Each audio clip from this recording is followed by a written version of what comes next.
গিয়া আর ফিরে আসে নাই। আমি যাবো না ভাইজান। না গেলে হেরিকেনটা রাইখা তুই এক লাইবারি যা। তয় মনে রাখিস, এই রাস্তায় কিন্তু বাঁশঝাড়ের ওই কানা ভুট্টা করে এক লাপাইলে কিন্তু ঘাড় মটকায়া দিব। ইয়া মাবুত, নানা ভাইজান, আমি আপনার লগেই যাবো। তয় ভাইজান, লাশ তো জল এই বাসে, এইটার লাগে আমাকে এত রাইতে যাওয়ার কি দরকার? দরকার আছে বইলাই তো ডাকছে।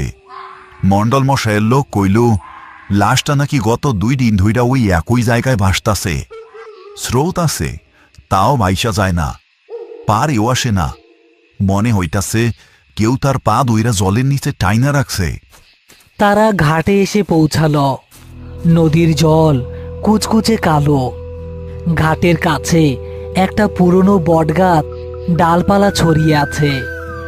মণ্ডল মশাই এবং আরো 2-3 জন গ্রামবাসী ভয়ে ভয়ে দূরে দাঁড়িয়ে আছে। করিম ও রতনকে দেখে তারা সামনের দিকে এগিয়ে এলো।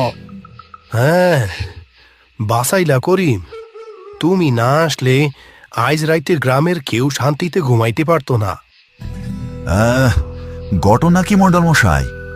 লাশ কার? কিছু বুঝবার পারলেন? না গো, মুখ তো দেখা যায় না, উপর হইয়া ভাসতাছে। কিন্তু ভয়ের কথা ওইটা না। ভয়ের কথা হইল বিকেলে আমার লগি দিয়া লাশটা পারে টানার চেষ্টা করছিল, কিন্তু লগি সোয়ানোর সাথে সাথে লাশটা নাকি জলের তলায় গিয়া আবার একটু দূরে ভাইসা উঠে, জ্যান্ত মানুষের মতো লুকাচুরি খেলতাছে। উস্তাদ, কামটা তো সুবিধার মনে হইতাছে না। এইটা নির্ঘাত জলের ভূত। চলেন, চইলা যাই। রতন, চুপ কর। জলের ভূত বইলা কিছু নাই। কোনো ডালের লগে হয়তো শার্ট আটকায়া গেছে। রতন, ওই ছোট ডিঙি নৌকাটায় ওঠ, লগিটা নে হাতে, আমি লাশ তুই লামতাছি। করিম আর রতন ডিঙি নৌকা নিয়ে লাশের দিকে এগিয়ে যাচ্ছে।